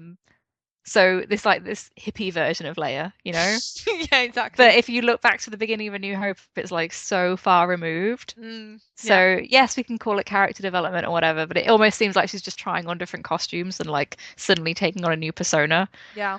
It's flower child Leia. Right. And it because Han and Leia are like firmly in a relationship at that point, it almost has these weird like barefoot and pregnant connotations. Do you know what I Yeah, mean? yes, I know. I probably sound nuts, No, you do but not. No. but we also know, it wasn't too long after that they did have Ben. So They or did at least Ben him. Ben was conceived once they were married. Yeah. Key detail, once they were married. Um, but it is kind of like this idea that, well, Leia's arc is so sewn up now because she's found her partner Yeah. almost. Which is a So bit of a shame. I yeah, wonder but if, I appreciate the sequel trilogy kind of addresses that, and she goes on to become General Leia, which is awesome. yeah. I do wonder if Wicket was one of Ben's godparents or had any part to play in his life. Well, didn't isn't it in Life Debt that they include the detail about her getting a tree from Wicket? Oh, I didn't know that. If Yeah, that's really sweet. I like that. yeah, I'll have to go back and check, but I think yeah, she gets a gift from him. That is, I don't know if it was like a seed or like a cutting, but it turns into this tree, and it's almost like a force sensitive kind of tree, and Okay. that's the she's next to it where when she first senses Ben inside her, like Oh, right. Yeah, no, so I've that. seen that excerpt, but I can't remember it very well. I should Yeah, revisit that. yeah, I think it does specify that that was a gift from Wicker, which is a pretty cool little detail. That's really cool. I hope Wicket and Ben were friends. Stories we probably won't see in the new canon. I'm sure there's fanfic out there, so There's fanfic for every bizarre niche. exactly. Yeah, like I guess the something I'd like to talk about from Return of the Jedi is that whole I guess I'd call it interesting conversation with Luke and Leia, where Leia basically finds out that she's Luke's sister. And yeah, it's interesting. There's a lot going on in that scene. Um, I think Carrie did the absolute best job anyone could have with that scene. Like, I wouldn't say it's badly written as such. I'd just say it's not remotely naturalistic, but that kind of scene, because of the things that are being said, like it was never going to be remotely naturalistic, so that's not very surprising. Um, but yeah, like it's just interesting. like how chill she is with it. And I kind of like how the subsequent canon has like recontextualized that by Hmm. like going more into like how Leia feels about finding out she was the daughter of Vader. Right, because she doesn't get her no, that's impossible moment. Yeah, It's all very like, oh, okay. yeah, she's kind of a bit like meh. Yeah, Which is that's another not how reason you'd be. I really love Bloodline because it does go into her grappling with that horror, that she was tortured by her father Yeah. and that she didn't see him turning to the light like Luke did. Yes. So, yeah, and I feel like that it kind of plays into a lot of what will presumably be the future of her son's arc as well, Yeah. that she believes that he still has light in him. Mm. So maybe that is somehow her coming to terms with Anakin as well. Yeah. No, which is really interesting. Yeah, like and like what do you make of that whole like I remember her being like very beautiful comment about my like when Leia's talking about her mother. Do you think she meant Padme or do you think she meant Brea? Obviously it's all retrofitting when it comes to that. Like and it's difficult to know what George Lucas meant exactly. But I think it's been said that she was talking about Padme, which is bizarre because she was like about 2 seconds old when Padme died. Right. I guess the logical thing would be that it's about her adoptive mother because she remembers her, but that's not what Luke is asking her in that moment. Obviously, it's that we are biologically related. Can you Yes. tell me what you remember about our mother? Yeah, And it exactly. just doesn't fit with the prequels. It's just kind of strange because that would have been an opportunity for George to go back and make that fit. Yeah. But I don't know, you can kind of twist it and think, oh, well, if she was force sensitive, maybe she somehow knew that she could somehow sense Padme while she was in the womb. Like, Mm. who knows? Um, yeah. Which is interesting in a way that would suggest she was more powerful than Luke, or at least more aware than Luke. Yeah. Because he's like, well, I don't know anything. Like, although then again, like I do wonder if it might have helped Leia because I kind of have the impression that Bale would have told her about Padme. Oh, that makes sense. Yeah. So, and when you're younger, when people tell you things, Mm. sometimes you kind of you trick yourself into thinking that they're your own real memories. Yeah, that's true. Yeah. So that's a possibility that I hadn't considered before. Thank you for that. Oh, you're welcome. Yeah, no, so I was Yeah. thinking like Bale and Padme, they're obviously very close to all the like political sphere. So that would actually make a lot of sense. Like if he were the person telling her all these stories about like her birth mother. So I'm pretty sure Leia knew she was adopted. It was just the mystery was she didn't know who her father was. She didn't know Darth Vader was her dad, Yeah. obviously. She references Padme in Bloodline, so it's possible that she even saw hollows of her and stuff like that from Yeah. Bale. So maybe she did know that she was beautiful, and if Bale told her, I mean, her description does match Padme, especially in Revenge of the Sith. Yeah. Like Yeah. that she's a completely compassionate person, but has this overwhelming sadness, obviously, by what happens to the person she loves and Yeah. the political system that she had such faith in. Mm. Yeah. No, So, it's very fitting. Um, yeah, so oh yeah, and one last thing, I really like how Han comes along and after seeing like Leia and Luke get like cozy and stuff, they're talking about things. He thinks that Leia has decided to go off with Luke. yeah, I find that that is so funny. Is that is one of my favorite moments in Return of the Jedi. it's really good, and I respect them for that. It's nice that they didn't try to brush that under the carpet. And it's like so much awkwardness. It's like Yeah. You got to have those moments of levity as well. yeah, And Star Wars is really good at combining the serious with and then because you have those two like different elements of the story, right? yeah, That you are juxtaposing that lightheartedness with the really heavy emotional weight of Luke and Vader. yeah. So, Exactly. Like it means it's not all doom and gloom. yeah. Yeah, so then we obviously have Leia between films. And as you touched upon, Kirsty, the the first thing that Leia seems to do after Return of the Jedi is get married to Han and very, very quickly get pregnant. Because of course she could not possibly get pregnant outside of wedlock. That would be Of course disastrous. not. Yeah. This is kind of funny. There could be no Like, taint of illegitimacy. right. It's interesting to me that this is new canon stuff as well. So they really do not have to go back and do this. Yeah, Um, I know I've seen a lot of like discussion about whether Rey is going to have a love interest and like, oh, people are obsessed with the idea of her getting married and It's like, no, it's not just about what the audience wants. It's about the values that Lucasfilm and Disney arguably want to espouse. Yes. And whether Rey ends up having a love interest or not, this is still part of the new canon that they actually made it very clear in Bloodline that Han and Leia got married before conceiving Ben.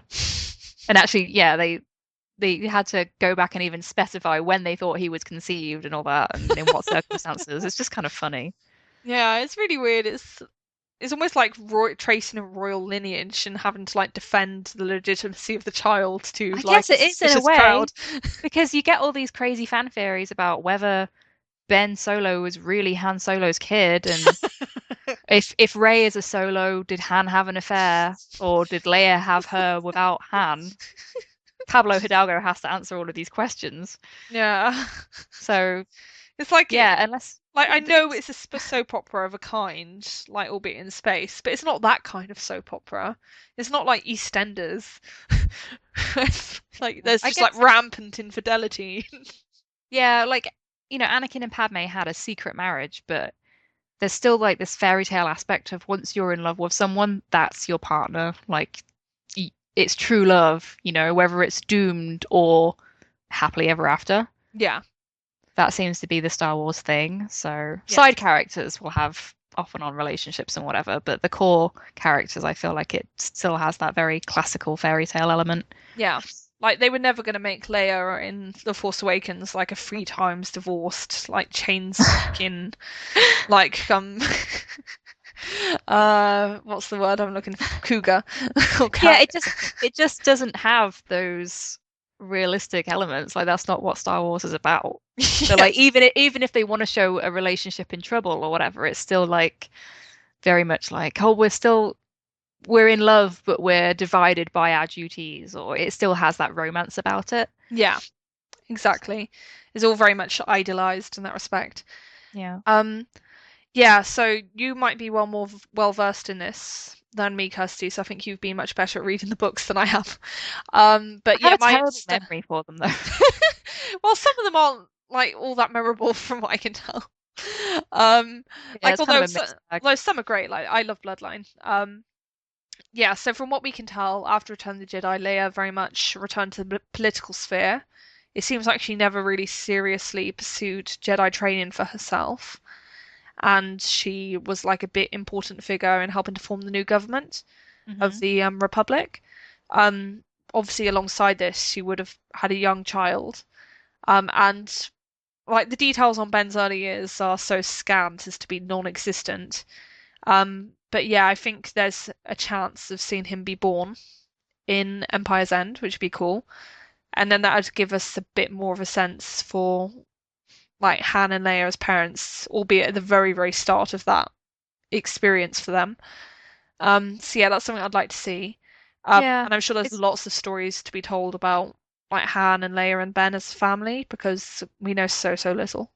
right. It's hard to know how things really were at the moment because they're very much setting the stage in terms of expectations. Mm. So with Bloodline, you very much get the emphasis on them being happy together Mm. and Ben Solo having a safe, secure, happy childhood. Yes. But then you also get these kind of glimpses, like in The Force Awakens and in the novelization, she expands on it in her conversation with Han, that Leia felt like Snoke was always watching and she was aware of him from very early on, but didn't tell Han because she didn't know how to include him in a way that would really help solve the situation. And so it's kind of contradictory at the moment because we don't have the full story, right? Yeah, So sure. there's these big missing pieces that we have, so it's kind of hard to comment on it too much. Yes. So they've kind of set the expectation for things seemed very happy, Hmm. um, but obviously they couldn't have been because things went very wrong. Yes. So Yeah. yeah. No, that's really cool. Um, yeah, no, so it's going to be so interesting to see that story play out because there's so much left unsaid. But yeah, like you say, it's clearly being kept quiet for very deliberate reasons. Um, yeah, And it was kind of like they had this happiness, but also there was this big lie underneath that, they had never told anyone that their father was Darth Vader. yes, So it's kind of like they were living on borrowed time almost, that yeah, it was going to come out at some point. It was Yeah. going to be used against them because Leia had such political influence, and she was going to run for chancellor Mm. and had a chance of winning, Yeah. and then that was just kind of stolen away from her, which is really hard to read in Bloodline. Like, it's Yeah. devastating because she's worked her whole life in politics, and someone just so cruelly takes it away from her.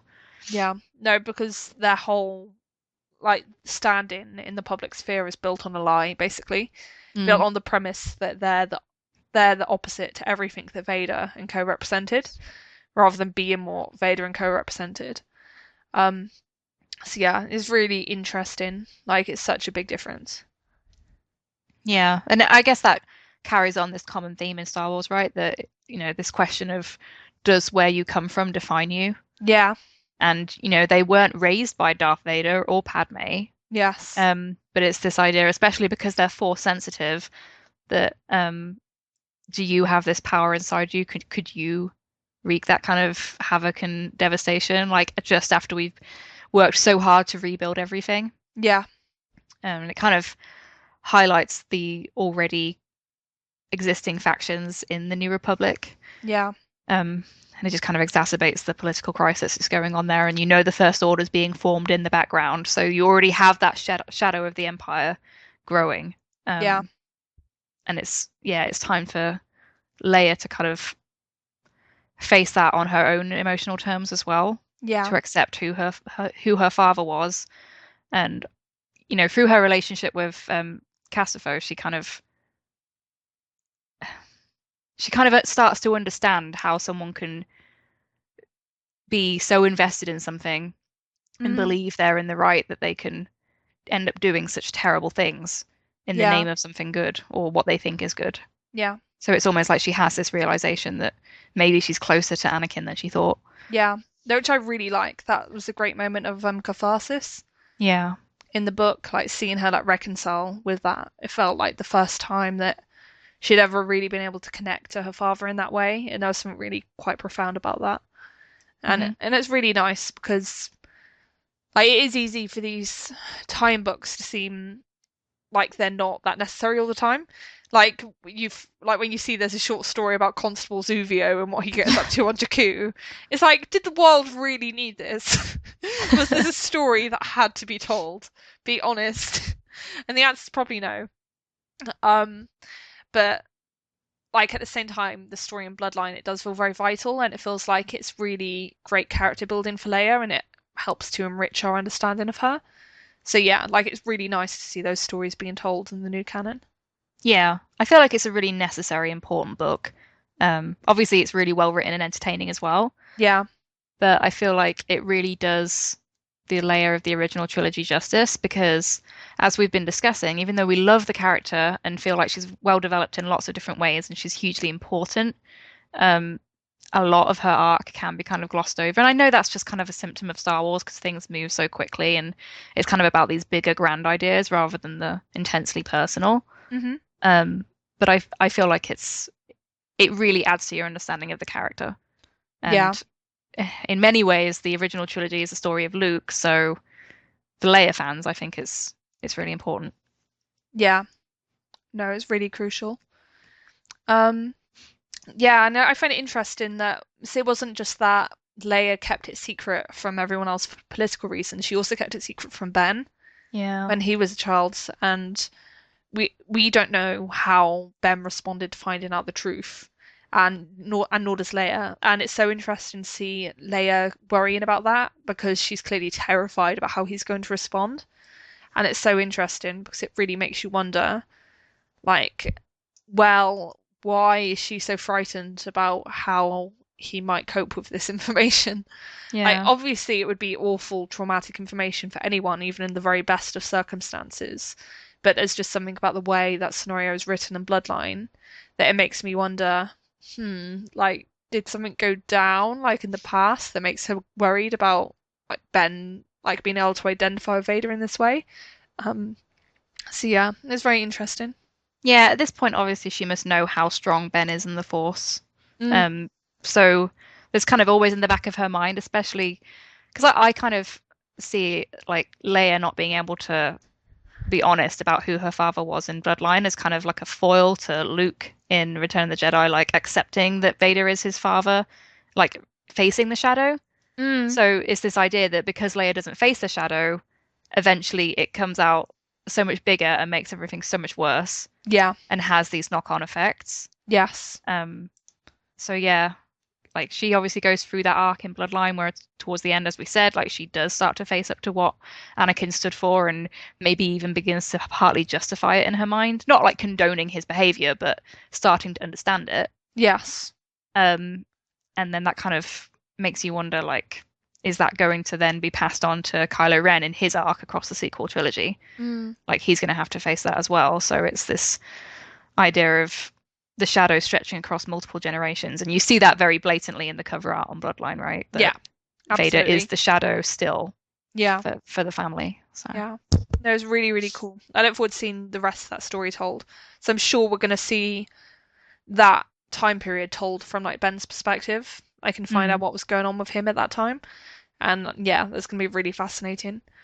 Um, right, then obviously that brings us pretty much to the events of The Force Awakens, by which time we find out that Han and Leia they're still married, but they're separated. Essentially, they're living completely separate lives. Like they both say, we've gone back to the only things we were ever good at. So for Leia, that means leading resistance, like just like she was a crucial member of the rebellion back in the day. And for Han, that means being like a retrobate smuggler, which seems to be his talent. Um, yeah, and it's really interesting to revisit that character 30 years later, and you find her like in many ways she's still much the same person, but obviously at the same time she's also a very changed person because so much has happened in her life since we last saw her.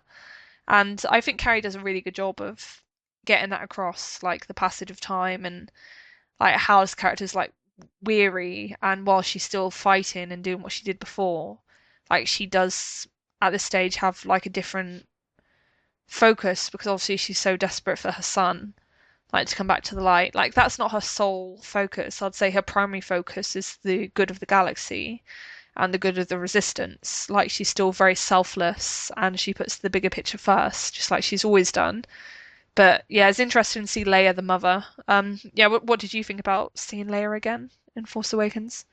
I really like what they did with the character, but at the same time, I feel like they could have done a lot more. Mm, And we've talked before about those deleted scenes that kind of showcase Leia more as a general. yes. Yeah, I do kind of wish those had been kept in, and I kind of resent the idea that they were taken out because they wanted Leia to be introduced as part of Han's arc rather than on her own terms. Yeah. No, that's true. Like she is very much in that film as like a wife and mother. Like she Yeah, is General Leia, and that's really cool that they did that. They're trying to position her like in that independent, powerful position.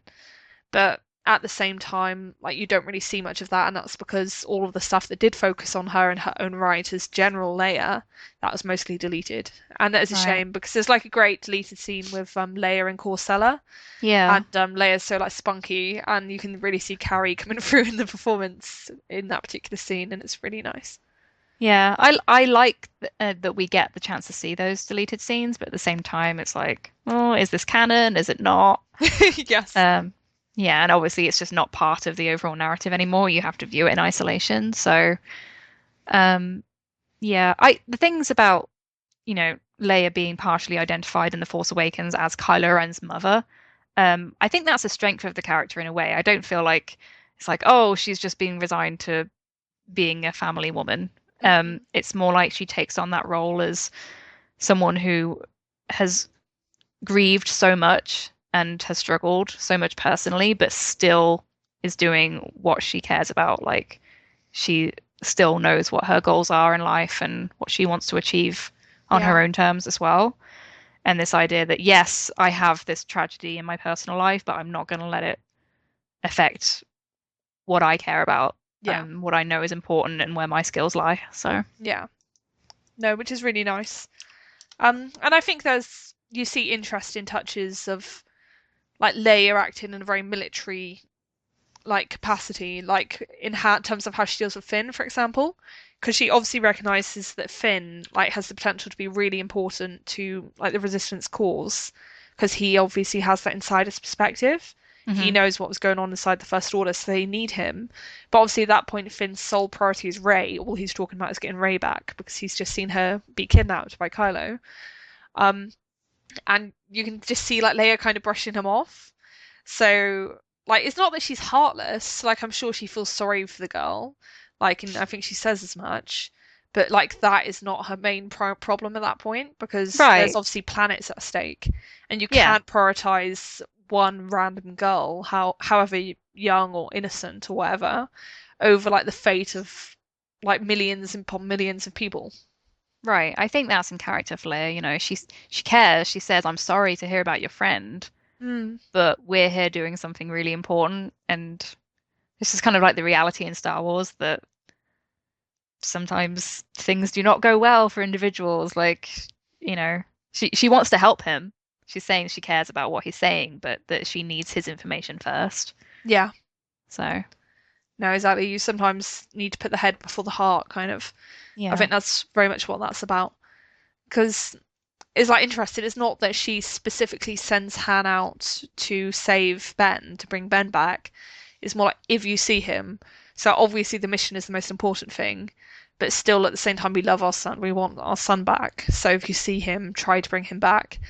Like and yeah, I feel awful for her because I wonder how it's going to weigh on her. The knowledge that she gave him that instruction and like, well, would he have approached Ben if she hadn't said that? Like, she shouldn't bear any blame for that whatsoever, of course. But like, it is the kind of thing where I think you probably would beat yourself up for it. Yeah, she had ultimate faith in her son that there was still light in him. And I don't think she's going to be proven wrong. I think she's going Mm, to be proven right in the long term. yeah. And I don't think that Han's sacrifice is going to be in vain. But Mm, it's something she would never have asked of him if she'd known the outcome. yes. So, Exactly. So there's a real sense of tragedy there, but obviously the hope is that that tragedy is going to ultimately be redeemed. mm, And yeah, like I really I find the conversation between Han and Leia very interesting. Like it's obviously like a very intense exposition session because they're trying to convey so much to the audience in a very brief period of time. Um, but yeah, like I find it so interesting because you really see Leia like beating herself up over the decisions she made about Ben when he was a child. Like I never should have sent him away, that kind of thing. And is that situation where you can tell she's looking back for the benefit of hindsight, but at the time, I'm sure that that did seem like the only way to get her brother involved and to try and give this force sensitive child Jedi training. That probably seemed like the only answer to an impossible situation. But yeah, obviously, because of how things went, she's tormented by the fact that, oh God, what if things had gone differently? What if I'd kept him with me? And yeah, I think that's really realistic, and you can really mhm, identify with that in real world terms. Because you often see like parents doing things that they'll consider to be in the best interests of their child, but the child doesn't see that way, or things don't work out the best way for the child. And yeah, it just causes misery in the long run. And yeah, it's a real like irony there. yeah. I've seen some people comment on the idea that the dialogue in that scene can be kind of clunky. And to an extent, I agree because they were obviously waiting till later on in the film for them to reveal Ben's name. Yes. So they kept saying my son, or our son, blah blah. Yeah. Um, but it's very emotionally honest, and like you Mm. say, it feels very much like two real parents looking back and obsessing over what they could have done to change things. Yeah. The difference is that Han has kind of walked away from things and just kind of lost hope, whereas Leia still very much has it, and she tries to inspire that in him again Yes. and manages to succeed. Like maybe not right in that second. When the scene ends, he still looks very like okay, like I'm not sure, but I guess I'm going to do this to humor you. Mm. But by the time he gets to Circular Base and sees Kylo Ren, it kind of hits him. This is Yes. my son, and you know, it's worth me trying here. Mm. So, Yeah. No, it's a nice little touch. Yeah, and then obviously at the end of the film, we see Leia wishing Rey goodbye, like as she goes off on her adventure to see Luke. Why do you think Leia sent Rey off to find Luke when obviously Leia herself is the one who's been searching for him for so long? I think she knows that she still has primary responsibility with the Resistance. Mm, yeah. She wants Luke to come back, but at the same time, she sent Poe to get the map. Mm, Um, and obviously trusts Rey to kind of do the job for her. That she can recognize that Rey is strong in the Force, knows that her husband spent a significant amount of time with Rey and bonded with her, and probably senses that Rey has a connection with her son now as well. Yeah. So yeah, it makes sense to kind of pass that torch on to the younger generation. Yeah. No, definitely. Um, and yeah, like it also makes sense that she recognizes the Force sensitivity and therefore realizes that there's probably a sense of like destiny involved in sending Rey to Luke. Hmm. Like that was how it was meant to be. Like the girl turning up wasn't arbitrary. She turned up for a reason. Yeah, and she even has Luke's saber, you know. Yeah, So. exactly. Just a natural fit. Yeah, like and then just to bring things full circle, we were just going to have a quick chat about like Leia's cultural impact because we've seen, as we touched upon, we've seen a lot of Leia, like at things like the women's marches, that happen across the world, like in response to Donald Trump's presidency. And Leia has just become such a focal point of that. Like it's really cool. Like you see these slogans like "A woman's place is in the resistance" Hmm. and stuff, and like it makes me really happy because this is such a fantastic way to honor Carrie Fisher and everything she brought to that character. So yeah, like I was wondering like, if you wanted to talk about that for a bit, Kirsty. So I know it means a great deal to you. Yeah, I feel like it would mean a great deal to Carrie as well, because she Mm, was very outspoken about what she thought about Donald Trump and his politics, and being a very strong feminist as well, and obviously an advocate for feminism, reproductive rights, mental health awareness. mm, So I just, I know that that would have meant a great deal to her to see that. You yes. know, if she'd have been here, she would have been out there marching as well. Mm, So it was really special to see her included in that way. And yeah. she obviously means a great deal to many of the women who created those banners, Yes. um, and took inspiration from the character and from the actress because both are very inspiring. Yeah. No, which is so cool. Yeah, it just felt really cathartic to see all that. Like, it's been, not to get too political, like, we try to keep the politics to a minimum here, but the last few months, and I know the next 4 years are going to be very, very hard for Mm, people who care about women's rights, yes. immigration, people of color, LGBT rights, and they were all things that I know Carrie really cared about. So it's very meaningful to see the character reference in that way. Yeah. I know that there's all this kind of BS around like Bob Iger saying that Star Wars isn't political and that. Like I have to laugh at that Yeah. because I was kind of flipping through Bloodline the other day and there are so many quotes from Leia like that are applicable to the situation right now. And Yeah. they're almost universal, like, you know, you see history repeating itself. Mm, And that's almost what Star Wars is about. Like, you know, the First Order is obviously a repetition of the Empire, right? It's this yes. idea that fascism will come back if Yeah. you aren't vigilant. Corruption Yeah. will always be there in the shadows and Mm, kind of take over if you let it. yeah. So to not be apathetic, and yeah, I think it's really important in this current climate. Yeah. No, no, definitely, because like I don't think it's subtle that in the original trilogy, the Empire is very much like analogous to the Nazis in many ways. Yeah. And obviously they really revisit that with the First Order and like Hux giving that insanely dramatic speech, which is very like obviously reminiscent of like Hitler's like terrifying speechifying. Hmm. And like it just reminded me because like I was talking to like my German friend like about Trump's presidency, and like we were talking about the context like of how Trump came to be elected, you know, like all the economic decline, all like the frustration, like the regular people feeling like the existing political structures weren't achieving anything, like all those kinds of factors. And like my friend just said, that's exactly how the Nazis came to power. Right. Um, and yeah, like you say, it's just these cycles of like these bad decisions being repeated again and again across different eras. And I absolutely think that Star Wars reflects that.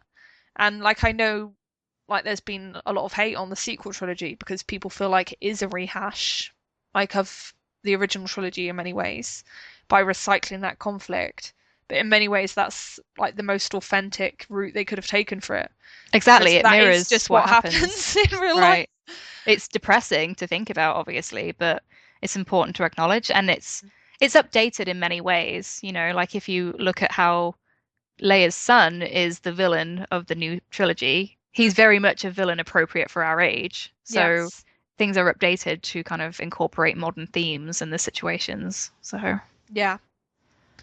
No, it's really like fascinating. And yeah, like I just think reclaiming Leia, like in that way for these marches, and like making her political, like in a way that I'm sure Carrie would have loved for her to be political, like so like outspokenly and so brazenly. I think that's so wonderful because that is just getting to the core of what makes that character brilliant. Like as far as I'm concerned, anyway. Um, yeah, just like the fact that she was like outspoken and she was never intimidated by authority, like however polished or overpowering it seemed. Like she was always in a position to resist, and she never gave up hope in the importance of resisting and standing up against these figures of authority. Like, and those are really, really strong ideas that we can like take with us and like apply in the current world. yeah. And I feel like Leia's legacy has obviously kind of paved the way for characters like Jin and Rey and even Padme. Mm, Um, but it kind of spreads so much further beyond Star Wars as well. Like she's yes. really a blueprint for many female heroines and these brash, outspoken female characters. So Yeah. there's a lot to be grateful for when it comes to Leia. Yeah. No, she's had a fantastic cultural legacy.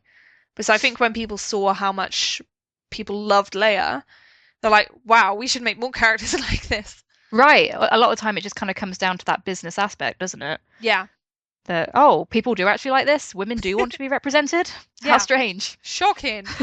Yeah. It's like how after Hunger Games, there was that whole like glut of like young adult movies like centered around young women.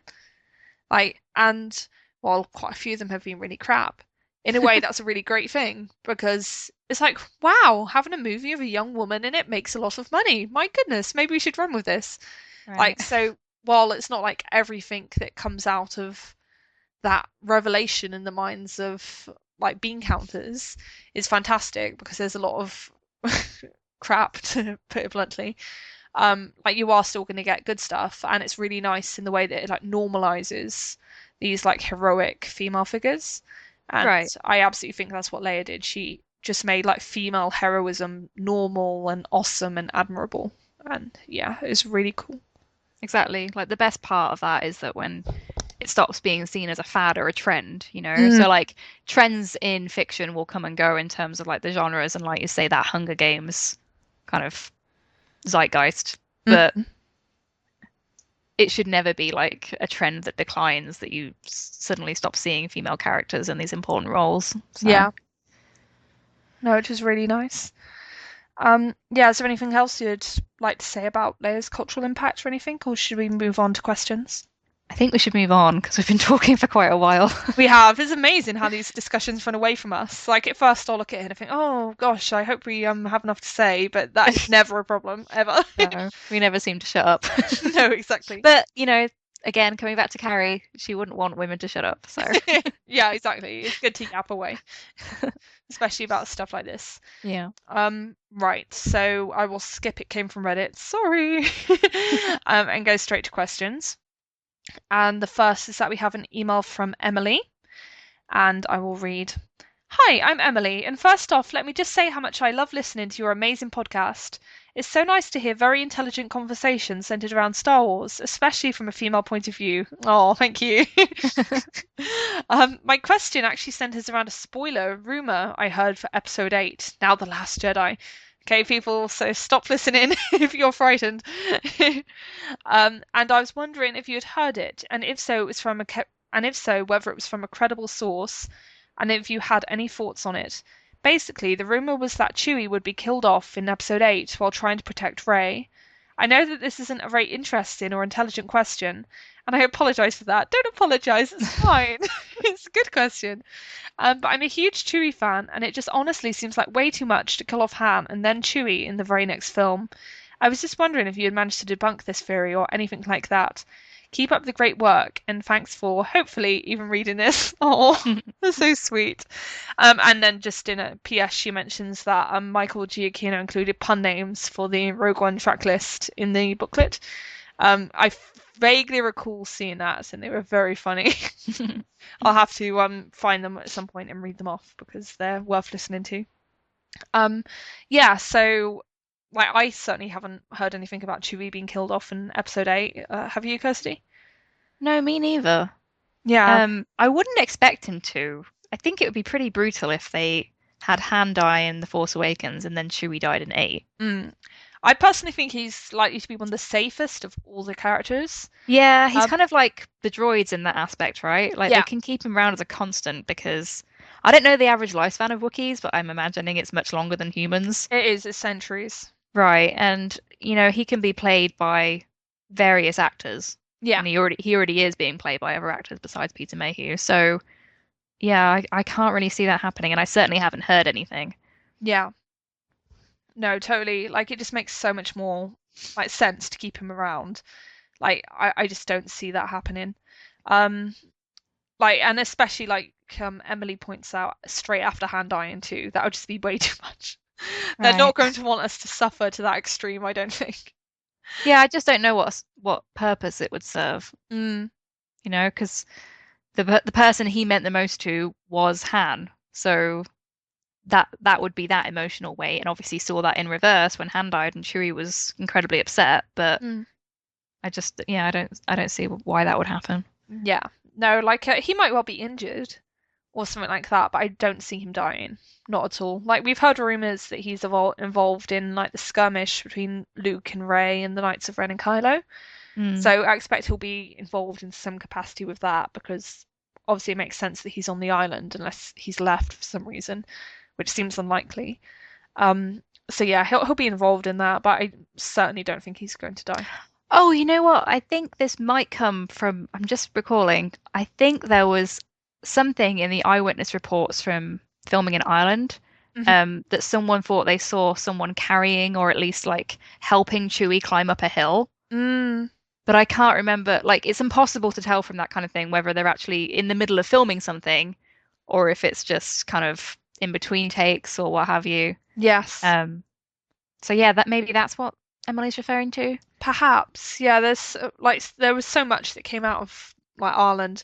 It's like difficult to track everything.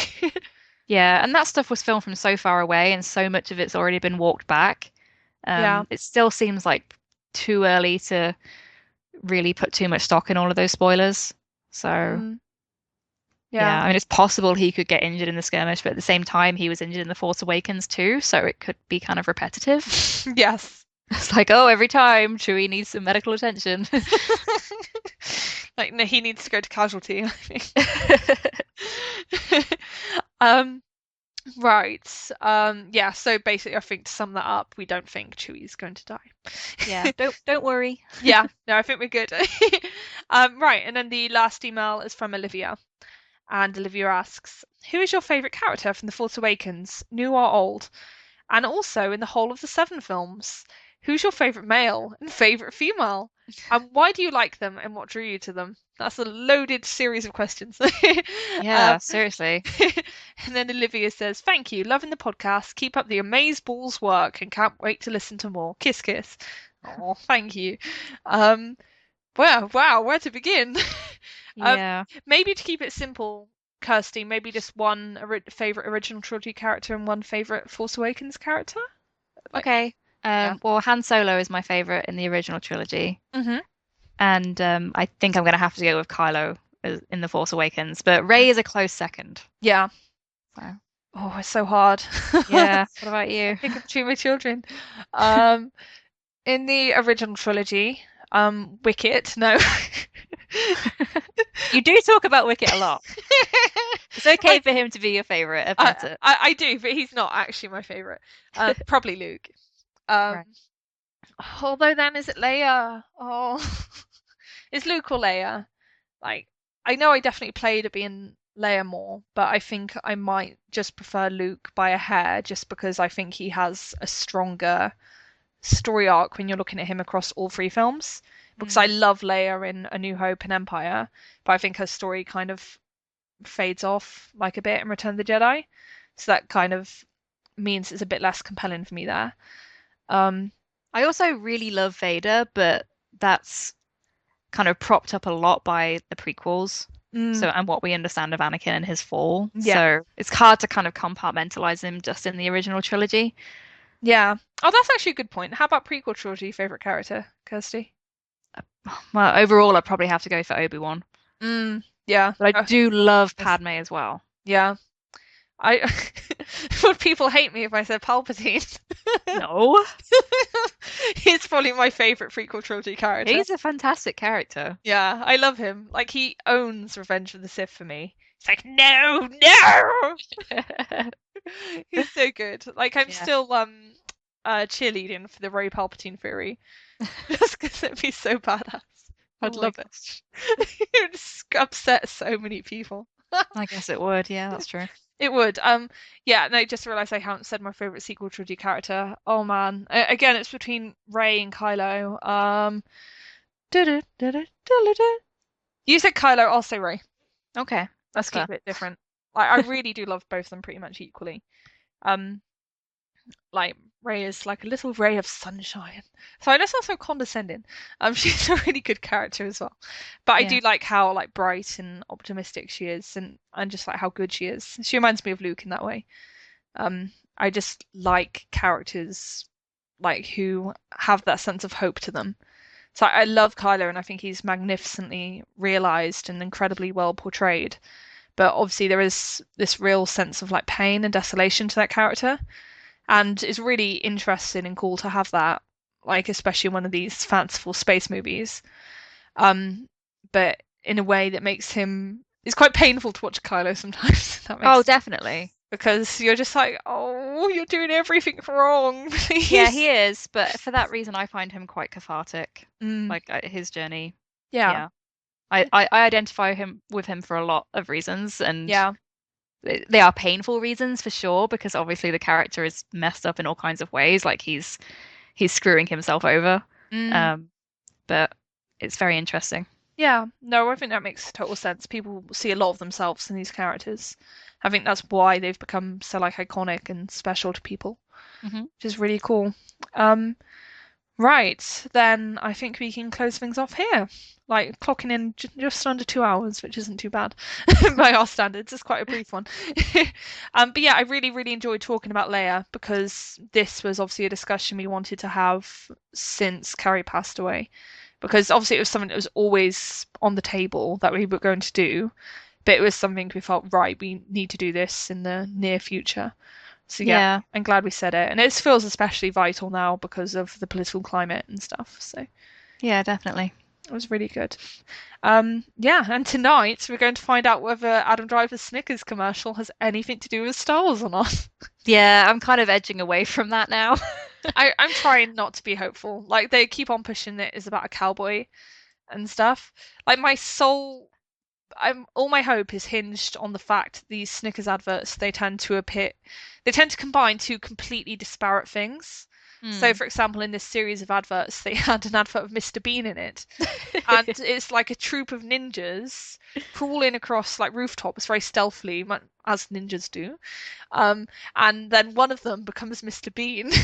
The So, thing is, yeah. they're doing this one live, so how would he just quickly change into Kylo? Well, that's the thing. I'd think they'd have to get a body double. Yeah. It's because obviously Kylo's masked. So you could technically have a body double and swap him out for the real Adam Driver as necessary. But yeah, I agree that it doesn't seem too plausible right now. But I still want to like Star Wars is about hope, Kirsty. We need to have hope, okay? Yeah, I Hope would is be so important. very pleasantly surprised, but watching some of the behind the scenes stuff, it's been very awkwardly funny. Like I think he has a real gift for kind of improvised humor in that very deadpan way. But Yes. but so far it's not screaming Kylo Ren to me. So we'll see. Now. We will find out. Yeah, so thank you for listening, everyone. If you have any questions for next time, please email us on scavengershoard@gmail.com. Was there anything you wanted to say, Kirsty, before we do the goodbyes? Um, no, I don't think so. I mean, Cool. yeah, just thank you to everyone who continues to review us and sending us questions. We love hearing from you. So Mm. Yeah. yeah, it's been really lovely to kind of build this community around the podcast. I wasn't expecting that many people to listen to us, so Oh, it's been a nice bonus because yeah. we'd probably just keep talking to each other about Star Wars anyway, even if no one was listening. But Yeah, exactly. We just put it out there for your listening pleasure. So it's a win-win. Right. So you can find me on Tumblr at Star Wars Nonsense and on WordPress at Journal of the Star Wars. And how about you, Kirsty? I'm on Tumblr at Bastila Bay and Twitter at Scavenger's Hoard. So Well, thank you very much for listening, everyone, and we will talk soon. Bye. bye.